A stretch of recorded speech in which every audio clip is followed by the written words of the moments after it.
मरहबा collection mall, readymade कपड़ों का भरपूर खजाना, jeans pant, T shirt, cargo pant, night pant, बच्चे और बच्चियों के लिए अच्छे खूबसूरत और उम्दा ड्रेस। पता याद रखें, जमुर हाई स्कूल मेन रोड, जैतून हजीन मस्जिद के पास, मालदा चौक।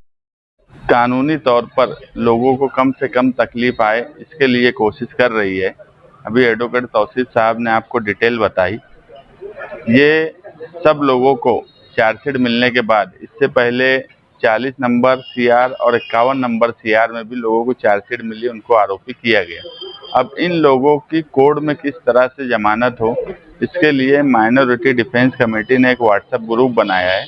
जिनको भी नोटिस मिली है वो उसमें ऐड है, या जिनको नोटिस मिली है वो ऐड नहीं है तो वो माइनॉरिटी डिफेंस कमेटी के जिम्मेदारों से मिलकर उसमें ऐड हो जाएं। आगे कोर्ट में किस तरीके से कब हाजिर होना है, कब वकील उनकी पैरवी करेंगे, ये सारी तफसील बताई जाएंगी।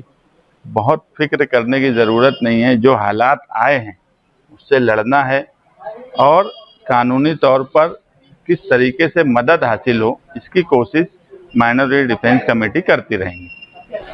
आज कैम डीवाईएसपी ऑफिस में एसआईटी की तरफ से सीआर नंबर 103 जो किला पुलिस स्टेशन में रजिस्टर हुआ था और छौनी पुलिस स्टेशन के सीआर नंबर 138 में सप्लीमेंट्री चार्जशीट फाइल करने के लिए 272 लोगों को बुलाया गया था, जिसमें सीआर नंबर 103 में 144 लोगों को और सीआर नंबर 138 में 128, ऐसे टोटल 272 लोगों को यहाँ बुलाया गया है।